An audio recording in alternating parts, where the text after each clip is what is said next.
На самом деле существует несколько теорий. Наши зарубежные коллеги еще в марте, в апреле описывали, что это всего лишь отек в верхних отделах полости носа, и обонятельный нерв не страдает.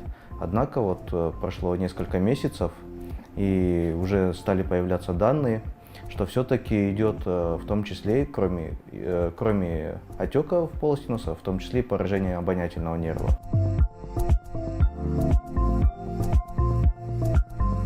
На самом деле обоняние – это такое одно из 6 чувств, да, и играет важную роль, потому что когда снижается либо обоняние, либо происходит полная потеря, мы перестаем чувствовать вкус еды, еда становится невкусной, качество жизни значительно снижается. Кроме этого, есть люди, у которых снижение обоняния напрямую влияет на их профессию, повара, например.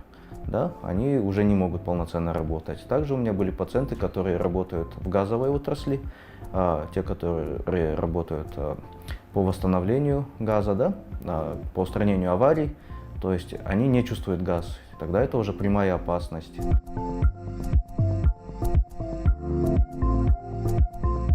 До коронавирусной инфекции была разработана методика обонятельного тренинга. Обонятельный тренинг применялся при травмах головы, когда происходила потеря обоняния, либо также при вирусных инфекциях.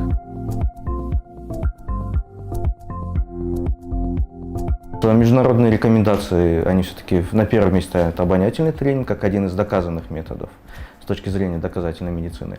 Но я думаю, что вспомогательно можно витаминотерапию, витамины группы В, либо еще какие-то препараты, которые ускоряют и усиливают метаболизм.